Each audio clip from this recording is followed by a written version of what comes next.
खुलुमबाय स्टुडियो दं आं राजीव बसुमतारी बे समाव चिरां जिल्ला रुनिखाता ओनसोलाव जानाय दंफां एबा दंफां हमनायखौ लानानै गोबां दान्थे बिदान्थे आरो सावरायलायनायखौ बे समाव नुबाय थानाय जादों नाथाय बे समाव फिन आरोबाव गोदान महर मोनदों रुनिखाता ओनसोलाव जा दंफां हमनायखौ लानानै गोबां दावराव दावसि जादोंमोन बेयाव फिन आरोबाव गोदानै सोराङाव फैनायखौ बे समाव नुना मोननाय जादों बिटिआर हाग्रा बिफाननि मावफुं सोद्रोमा रनजित बसुमतारी बिथाङा बिटिआर हाग्रा बिफानखौ फोथांना लाखिनो थाखाय आरो संरैखा खालामनो थाखाय बे समाव एनजिअ दाना होनाय जादों आरो एनजिअ गोबां बे बिथां दाना होनाय एबा आथिखालनि बिटिआर हाग्रा बिफाननि मावफुं सोद्रोमा रनजित बसुमतारी बिथाङा जा एनजिअ दाना होदों बेयाव गोबां बारग' एनडिबि बिथांमोना खामानि मावबाय थादों बिटिआर हाग्रा बिफान एबा बिटिआरनि हाग्रा सम्पदखौ रैखा खालामनो थाखाय सान हर बिथांमोना खामानि मावबाय थादों आरो थांनाय 9 खालाराव दंफां खावनानै एबा जाय आयेननि बेरेखायै दंफां दाननानै खावदोंमोन बै दंफां सिखावफोरनिफ्राय एनजिअनि मावथिफोरा हमना लाबोदोंमोन मावख'सिम लांनो आरो बे समावनो दंफां सिखावफोरा दावराव खालामनानै नारा नाथा खालामनानै नारखांलायनाय जादों होननानै बिथांमोना फोरमायदों आरो एनजिअनि जाखिनि सार्भिस प्रभाइडार बिथांमोना दिनै खौरां मेलनि गेजेरजों रोखा खालामना होदों जे थांनाय 9 खालाराव मोनाबिलि समाव जाय बिथांमोना खौरां बिजोङाव बाथ्रा बुंदों बिथांमोना साफ्रोमबो एबा माखासे सोद्रोमाफोरा दंफां सिखाव गोजाखा होननानै बिथां सार्भिस प्रभाइडार एनजिअनि मावथि बिथांमोना दिनै खौरां मेलनि गेजेरजों बुंदों बे बाथ्राखौ जों बुङाखै थांनाय 9 खालाराव जाय बिथांमोना खौरां बिजोङाव बाथ्रा बुंदोंमोन बिथांमोना साफ्रोमबो एबा खौरां बिजोङाव बाथ्रा बुंग्राफोरा दंफां सिखाव गोजा होननानै एनजिअनि सोद्रोमाफोरा दिनै खौरां मेलनि गेजेरजों रोखा खालामना होदों आरो बिथांमोना रोखा खालामदों दि थांनाय मोनाबिलियाव जा जाथाय जादोंमोन बियो सानसे सिगांनो दंफां सिखावफोरनिफ्राय दंफांखौ हमनानै लाखिना दोनदोंमोन हाग्रायाव होननानै आरो बे दंफां हमनायनिफ्रायनो मावख'सिम एबा फरेस्ट अफिससिम लांबाय थादोंमोन नाथाय बे समावनो दंफां सिखावफोरा सोलो बाहायनानै लामाफोराव दंफां गारना दोननानै गोबां हाराखास्ति खालामदों होननानै बुंदों एनजिअनि सोद्रोमाफोरखौ आरो बिथांमोना बुंदों आथिखालनि बिटिआर हाग्रा बिफाननि मावफुं सोद्रोमा रनजित बसुमतारी बिथाङा एनजिअ दाना होनायाव गोबां बारग' एनडिबि बिथांमोना दं जेराव 34 बोसोर बर' हारिनि थाखाय नांबोनाय बारग' एनडिबिफोरा आथिखालनि बिटिआर हाग्रा बिफाननि मावफुं सोद्रोमा रनजित बसुमतारी बिथाङा मोनसे एनजिअ दानानै होदों आरो बे एनजिअ साफ्रोमबो मेक्सिमाम 90% मावथिफोरा बारग' एनडिबि बिथांमोननिफ्राय होननानै बिथांमोना दिनै खौरां मेलनि गेजेरजों रोखा फोरमायनायखौ बे समाव नुनो मोननाय जादों फिन फोरमायबावो थांनाय 9 खालाराव चिरां जिल्लानि सिङाव थानाय रुनिखाता रेन्जनि ओनसोलाव जानाय जा दंफां हमनायखौ लानानै खौरां बिजोङाव गोबां ओंखारदों बेखौ लानानै फिन आरोबाव गोदान महर होनायखौ एबा बे समाव एनजिअनि मावथिफोरा गोख्रों बाथ्रा बुंनायखौ बे समाव नुना मोननाय जादों आरो खावलायदों आथिखालनि बिटिआर हाग्रा बिफाननि मावफुं सोद्रोमाया जाबायदि एनजिअ दानानै बारग' एनडिबि बिथांमोनखौ थांना थानायनि राहा खालामना होदों बेखौ रावबो नोजोर होआ जाहाथे आरो रावबो मेगन साया होननानै बिथांमोना खावलायदों एनजिअनि सार्भिस प्रभाइडार बिथांमोननि खौरांगिरि मेलनि गेजेरजों BoNSUन आफादनिबो बाथ्रा ओंखारदों जेराव BoNSUन आफादा आथिखालनि एनजिअ दाना होनायनि हेंथायै जा मेम'रेन्डाम होदों बेखौ थाबैनो बोखांना लानांगौ होननानै एनजिअनि सोद्रोमा थामहिनबा बारग' एनडिबि बिथांमोना साफ्रोमबो बारग' एनडिबि आरो बिथांमोना थांना थानायनि राहानि थाखाय आथिखालनि बिटिआर हाग्रा बिफाननि मावफुं सोद्रोमा रनजित बसुमतारी बिथाङा एनजिअ दाना होदों आरो बै एनजिअनो थांना थानायनि थाखाय राहा खालामना लादों आरो बिथांमोना बेयाव खामानि मावनानै न'खर संसार सोलिबाय थादों होननानै बिथांमोना खावलायदों जाहाथे बेफोरबायदि बारग' एनडिबिनि थांना थानाय राहाखौ जाहाथे मेगन साया आरो नोजोर होआ होननानै बिथांमोना खावलायदों आरो खावलायबावदों दे BoNSUन आफादखौ खावलायबावदों जे जाबायदि आरो मेम'रेन्डाम होदों बे मेम'रेन्डामखौ जाहाथे थाबैनो बोखांना लाफिनो बिथांमोना आरोबाव अजद दैखांबावदों थांनाय 9 खालाराव मोनाबिलि समाव जाबायदि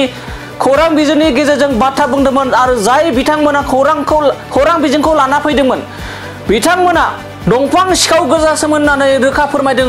एनजिअनि सार्भिस प्रभाइडार बिथांमोना जोंनि खौरां मेलनि गेजेरजों दानिया फैदो बिदिब्ला एनजिअनि सार्भिस प्रभाइडार बिथांमोना खौरां मेलनि गेजेरजों मा बाथ्रा बुंदों जों आबुङै मिथिना लानो आच्छा बेयाव क'क्राझार डिस्ट्रिक्ट आरो लोगोसे चिरां डिस्ट्रिक्ट सार्भिस प्रभाइडारफ्रा बेयाव ज' जानायनि जाहोना जाहैबाय दाख्लैनि दावरावखौ लानानै दावरावआ ओरैबायदि जादों जाहैबाय दावराव जानायनि सानसे सिगां मंगलबार दिनखालि टाटा मबाइल गंनै हमनाय जादों टाटा मबाइला जाहैबाय खुंग्रिङाव हमनो मोननाय जादों ओमफ्राय ओइदिनखालि हमनो मोनबाय दंफां गारि लड गंसे ओमफ्राय गंसेया खालि गारि बेखौ लाबोनायनि उनावहाय बै दलफानि बिनि अखानायै बुधबार खालि दलफानियावहाय दंफां दंमोन बिदिनो सेरफां आरो माखासे थफा थनै लालि बेवहाय जोंनि CID दंमोन CIDआ जोंनो खबर हरनायलाय जों थांना नायबाय दंमारो दंनानै ओमफ्राय अखानायै जोङो बे अखानायैहाय दावराव जाखालि जोङो लड खालामना लाबोबाय मालखौ लोगोसे उल्टापानिनि SSBबो दंमोन जोंखौ SSBफ्रा जोंखौ हेल्प होनायनि थाखाय SSB बिथांमोननो आं धन्यबाद जासियो लोगोसे लाबोनानै दंफां सिखावफ्रा फैनानै उन फैफानानै सान्तिपुरनि साहा नेपाली बस्ति सान्तिपुर बाजारनिफ्राय 1.5 किल'मिटारसो जागोन बेयाव फैनानै थाथेफैनानै बिसोरो बुंबाय गावसिनो हायो गावसिनो दंफांखौ रोगायो होननानै बुंबाय किन्तु बियो फल्स बिथांमोना जुदि एभिडेन्स होनो हायोबा जोंनि सोरबा सार्भिस प्रभाइडारफ्रा जुदि इनभल्भ दंब्ला खोन्थाना हो प्रुफ लाबो जों बेखौ बिथांखौ जों जेलाव हरनाय जागोन आरो मोनसे अरन NGO होननायनि सासे सोद्रोमा बेखौबो आं बिथांखौ सिनायो आं नाम मख'लायला बे बिथाङा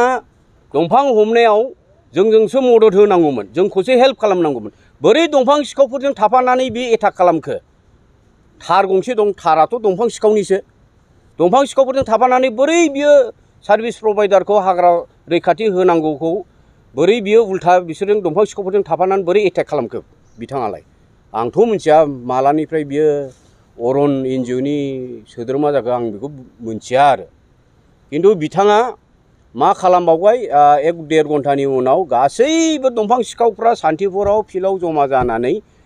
जोंनि लकेल नोंथांमोननि मिडियाखौ लेंहरनानै दंफां सिखावफ्रासो मिडिया होबावबाय दा दंफां सिखावफ्रा आं प्रुफ होनो हायो मानो होनोब्ला जाय बाइट होदों जोंनि साहाथिंजायनि बिथाङाबोथ' दंफां मावो आरो बेजों थाफानाय सानै नामखौ आं बुंला बिथांमोनाबो दंफां मावो आरो माखौ लानानै बिथांमोना एथ'बां माखौ जुजिदों जों दंफां हमग्रा नालाय जोङो डिपार्टमेन्ट मानसि नालाय जों दंफांखौ हमखागोन आरो आं मोनसे खावलायबावनो लुबैयो बिथांमोना प्रेस मिट होदों जोंनि सार्भिस प्रभाइडार बिथांमोना जुदि दंफां बे हानायाव सोरबा जुदि इनभल्भ दंबा खोन्थाना हो बे हाग्राखौ लेंबो जोंनि सिगाङाव जोंजों मुखा मेला खालाम प्रुफ जुदि होनो हायोबा दंफां हाग्राफ्रा जुदि नै उमुगानो बे बिथांमोनानो हादों होननानै जुदि नाम मख'नानै जुदि बुंनो हायोब्ला जों बे मानसिखौ जों जेलाव हरगोन बिथांमोना बुंदोंखि सार्भिस प्रभाइडारानो होननानै बुंदों दा बेखौनो आं बुंबाय थादों प्रुफ हो सोरबा अरन NGOनि मेम्बारफ्रा जुदि प्रुफ दङबा बिथांमोना प्रुफखौ देखायदों जाय दंफां हाग्रा बेखौ लाबोथों जोंनि सिगाङाव फेस टु फेस खालामथों जुदि बिसोरो थारैनो सार्भिस प्रभाइडारनि मानसिफ्रा जुदि बेयाव इनभल्भ दङब्ला जों जेलाव हरगोन बेखौ खुनु कनसिडार गैया दंफां सिखावफोरनि सायाव नोंथांमोना मा राहा लागोन दाथ' दंफां सिखावफोरनि सायावथ' जों राहाखौथ' लागासिनो दङ जों रेन्जनोबोथ' खोन्थाबाय ओमफ्राय डेपो साराबो मिथिखाबाय दा मा एक्सन लागोन बे गोजौ लेभेलनि हाइकमान्डनि सायाव जागोन नोंथांमोना हाग्रा संरैखा खालामनायनि खेत्रआव माबायदि खामानि मावनो सिन्थाधारा खालामबाय थादों जोङो दा सार्भिस प्रभाइडारफ्रा जोंहा सिकिउरिटि एसे खम जादों मानो होनोब्ला दंफां सिखावफ्रा बिना हाथियार गैयै मानसिखौ गिया बुलायफिननो नागिरो दाख्लैबोथ' बुलायनाय बायदियानो जाबाय नाख्रां नासि जालायबाय दाख्लैबो बिनिखायनो जोंनो फर्स मोजां नांगौ जाहाथे जोंनो BTC सरकारा आर्म्स गोनां फरेस्ट प्रटेक्शनखौ जोंनो नांगौ होमब्लासो जोङो मोजां दंफां लाइफांफोरखौ इनभाइरनमेन्टफोरखौ जों मोजां लाखिनो हागोन दाख्लैनि बे जालांनाय जिखिनि जाथाय बाव मोनसे बाथ्राखौ मेनसन खालामदों दि फरेस्ट डिपार्टमेन्ट अथ'रिटि गैयाल'से सार्भिस प्रभाइडारआ बोरै हाग्रा सिङाव थांनानै दंफां लानो बेखौथ' अलरेडि जों रेन्जारनो इनफर्म होखादों बिथांमोना बुंदों सानै हयै माव होननानै ओमफ्राय जेरावहाय जोङो दंफांखौ मानो मार्चेन्टफोरनो जों हरनो मथा मथि जोंहाथ' सरकारा लस जायोना बिनिखायनो जोङो लाबोनानै जों बेखौ फान्थमा हराखैबो जों जेरावबो हराखै नोंथांमोना मैया दाखालि नोंसोरो खेबखादों क्लिप दंखायो नोंसोरनावबो जोंनि सान्तिपुर फरेस्ट बिट अफिसावनो जमा दंजोबो गासिबो जोङो गोबां समावनो नुनो मोनो जे फ्रायबो बा नोंथांमोननि सार्भिस प्रभाइडारफोरनि लोगोआवहाय थार गारियाव गाखोबोफानानै दंफां सिखावनि गारि थार गारियाव गाखोबोफानानै बे अरन एनजिअनि सासे मेम्बारा बोरै एटाक खालामखो सान्तिपुरनि साहा बेयावथ' गासिबो जोंनाव फुल डिटेल्स भिडिअ दङ जोंनि फंबाय आं नामखौ बुंला फंबाय जायो आङो बिसोरो गासिबो दंफां सिखावजोब बाव पाब्लिक गैया सासेबो दङ औ साब्रैसोल' दङ आरोखि साब्रै साबासोल' दङ ओमफ्राय पाब्लिक लाखिनो नागिरदोंमोन हायाखिसै होननायाबो बे फल्स आरोखि नंथारा आरोखि बियो फल्सथार आरोखि दा बे अरन एनजिअनि सासे सोद्रोमा जालायनानै दंफां सिखावनि थाराव गाखोलायनानै बोरै दंफां सिखावजों हेल्प होखो बिलाय आंथ' एनजिअनि नंगौना नङा आं सासपेक्टसो दं आरोखि आंथ' मिथिया नालाय नै गाव आं सोर नों मिथिगौ नामा होनलायनायावसो बेबो सासे एनजिअनि मेम्बार दांलै नंनानै आं बे बाथ्राखौ दिनै नोंसिनि मिडियानि सिगाङाव आं बुंनाय जाबाय आरोखि बिथाङा जुदि एनजिअनि मानसिमोनब्ला फरेस्टनि सार्भिस प्रभाइडारजोंसो हेल्प खालामनांगौमोन बिथाङा दंफां सिखावफोरजों थाफानानै माबोरै बिदि एटाक खालामखो उल्था आं बेखौ आसरित नांदों आरो लोगो नोंथांमोन गासैखौबो बे बेलासि समावहाय खुलुमनायखौ बावहरग्रोनाय जाबाय लोगोसे बे मिडियानि गासै नायगिरि बिथांमोनखौबो खुलुमहरग्रोनाय जायो दा दिनैहाय जों बेखौनो दिनै बे खौरां मेल लानायनि गुबै थांखियानो जाहैबाय जों बे जालांनाय जाथायनि सायाव खेंफोरथि होनो लादों दा जोंनि सायाव ओरैबायदि नारसिनदों माने सार्भिस प्रभाइडार माखासे 2 नाम्बार खामानियाव लोब्बा दं होननानै जोंखौ जेब्लायबो पलिटिकेल एंगेलजों नोजोर होनानै जोंखौ नाख्रेबबाय थादों दा बिनि बेलायावनो आं बुंगोन दिनै बनसु आरो आत्सु जाय बिथांमोनहा दिनै जोंनि सायाव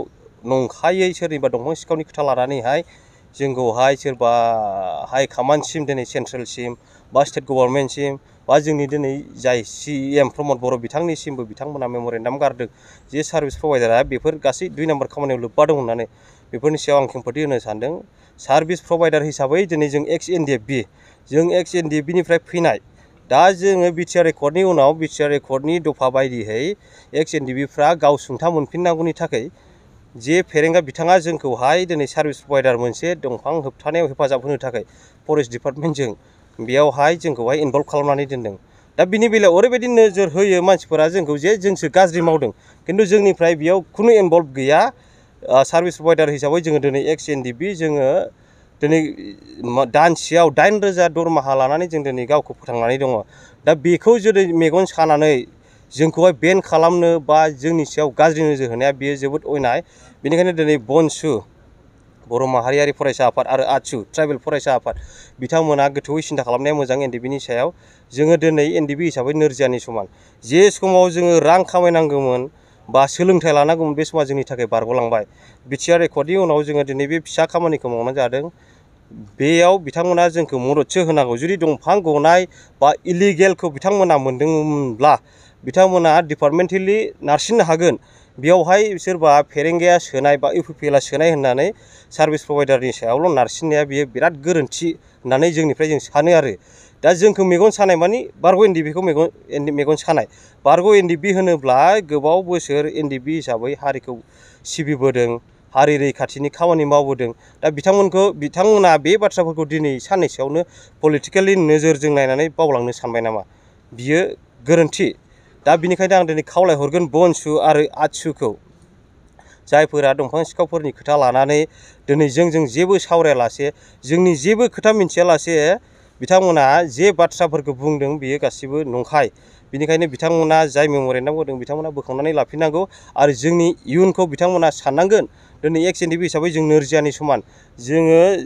हाजो थाबायनानै सोरबाबा गुलि गावजानानै जों दिनै देहाफ्रा थिग नङा बिनिखायनो जोंनि बे फिसा खामानि मावना जानायाव बिथांमोना मेगन सायिया मोजां आरोखि दा आरो बेखौनो खावलायबावगोन जोंनिफ्राय दिनै बिथांमोना दंफां खावदों जोंनि मानसिया होननानैहाय जोंनि मानसियानो हा होयो होननानै हा होनायनि उनाव लायो होननानै बिथांमोना एलिगेसन लाबोदों बे कमप्लिटलि नंखाय मानो होनोबा जाथाया जानायनि सानसे सिगां बिथां दंफां सिखावफोरनिफ्राय 2 गारि हमनो मोनदों गारि हमनो मोनखांनायनि उनाव सं दाननानै मोनबाय जे दंफाङा हाग्रायाव आद्रा दंबावो आद्रा दंबावोखौ सं दानखांनायनि उनाव जोङो लायनो थाङो जोंनि स्टाफा लायनो थांनाय समाव जेब्ला बियो 8 ट्रेक्टर खमैबो 9 ट्रेक्टरसो बे माला दंबावोमोन आरोखि बेखौ लानानै फैबाय थानाय समावनो बिथांमोना गावसोर दंफांखौ मोनलाङाखिसै नालाय बिनि एगेन्स्टआव नंखाय मिडिया लेंहरनानै बिथांमोना जोंखौ नंखाय बांसावदों बे नंखाय बेखौ जों हायाखै बिथांमोनानो हादों दंफां सिखावफ्रानो दंफां सिखावफोर हानाय बै दंफां आरोखि बेखौसो जोङो लायनो थांदों लानानै जोङो रेन्जआव लाबोदों मानो होनोबा बे गोग्लैसोनानै थाखाबाय जुदिसे जों बेखौ लायाब्ला खरसा खालामनानै एसेब्लाबो जुदि जों लायाबा बिथांमोनानो बे दंफांखौ खावखागोन निस्सय बिनि थाखाय जोङो बे दंफांखौ लायनाय जादों आरोखि दा बेनो आरोखि जोंनि फोरमायनांगौआ दिनै बिथांमोना नोंथांमोनखौहाय मोनसे मा होनना बेखौ जेनेबा नोंथांमोनखौ दंफां खावदों जायफ्रा बुंदों बिथांमोनखौ मा सोंखारिनो सानो दा बिथांमोनखौ बेखौनो बुंगोन बै समाव BPF सरकार बा खाम्फा बरगयारि बिथांनि समावबो फरेस्ट डिपार्टमेन्टआव गोबां साख्रि सोलांदों नङा होमबा दा बे समाव खोथा बिसिनि समावबो माखासे जानाङै जाथायफोरा जालांदों नाथाय बे समाव खोथाया ओंखाराखै जे खाम्फा बरगयारि बिथाङा फरेस्ट डिपार्टमेन्टआव सोनाय मानसिफोरा दंफां खावो बा नैबेबायदि खालामो होननानै खोथा ओंखारफेराखै दा जोंबो साख्रिसो मावदों दिनै UPPL सरकार फैबाय BJP जों लोगो नांनानै फेरेंगा बिथाङा फरेस्ट डिपार्टमेन्टनि EM दा बिथाङा दिनै जोंखौ बेयाव एंगेज खालामदों दा बिथाङा जोंखौ फेरेंगाया सोनाय होननानैहाय जे नाख्रेबबाय थानांगौ पलिटिकेल नोजोरजों बे नङा इलिगेल नुदोंबा डिपार्टमेन्टेलि बिथांमोना नाख्रेबनो हागोन खिन्थु सार्भिस प्रभाइडार फेरेंगाया सोनाय होननानै बेखौ नाख्रेबबाय थानानै बेखौ दिनै बै मोनथायनिफ्राय जे बनसित खालामनो नाजादों बियो इनाय आरोखि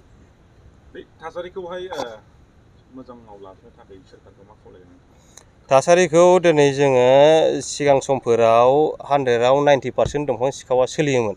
दिनै सार्भिस प्रभाइडारा फरेस्ट डिपार्टमेन्टजों इनभल्भ जानायनि उनावहाय खमैबो नोङो 100आवहाय 90% बा 80% दंफां सिखावा खमायदों बेखौ जों बुंनो हायो जों प्रेक्टिकेलि जोङो दिनै संकसनिफ्रायहाय दा ओरै चिरांसिमखौ जोङो पेट्रलिं होयो नालाय बिनि जायनि थाखाय जोङो मिन्थियो आरो बे खोथाफोरखौहाय दा खमायदों खमायाखै नङा खमायदों बिनि बेलायाव दंफां सिखाव बांदों होननानै जोंनि सायाव फल्स एलिगेसन लाबोबाय थायोबा बियो जोङो साननानै लानांगोन जे पलिटिकेल एंगेलजों नोजोर होनानै जोंनि सायाव नाख्रेबदों बेखौसो जोङो साननानै लागोन आरोखि खिन्थु जोंहा बेयाव पलिटिकेलजों जेबो सोमोन्दो गैया ना BPF ना UPPL जों दिनै ना BJP ना कंग्रेस जोंहा पलिटिकेलजों जेबो सोमोन्दो गैया जोङो एक्स NDB हिसाबै दिनै जोङो बिटिआर एकर्डनि उनावहाय गावसुंथा जे रिहेबिलिटेसन जों बेखौ दिनै जोङो BTC सरकारा जोंखौ एपइन्टमेन्ट होनाय हिसाबै जों बिटिआर हालामाव दिनै बे खामानिखौ जों मावदों बेयाव जोंहा पलिटिकेलजों जेबो सोमोन्दो गैया आरो पलिटिकेल नोजोर होनानै जोंखौ नाख्रेबबाय थानांगौनिबो गोनांथि गैया जों मावनांगौ बिबानखौ जोङो मावदों जोंनि बेकग्राउन्ड बा जोंनि जे मावनाय बेफोरखौ जुदि बिथांमोनहा मोजाङै मिथिनोब्ला जोंनि रेन्जार DFO CST बिथांमोननिफ्रायबो बिथांमोनहा ग्राउन्ड रिपर्टखौ लानो हागोन आरोखि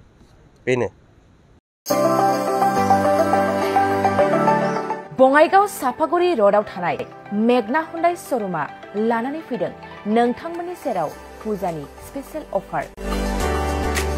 ग्रेन्ड i10 नियस i20 N-लाइन अरा भेरना आलकाजार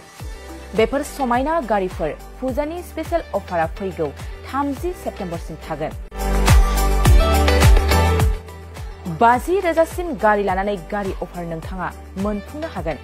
अब्ला मानोथो गोबाव खालामनो थाबैनो नोंथाङा बङाइगाव सापागुरि र'ड एबा लामा सेराव थानाय मेगना हुन्डाइ श'रुमाव नोंथांनि फसायनाय गारिखौ लाहैदो गोबां मिथिनो थाखाय नैबे जानबुं नम्बर 9101093856 8011827497 700279673 70026948111 आव खौरां लाहर मेगना हुन्डाइ श'रुम बङाइगाव सापागुरि र'ड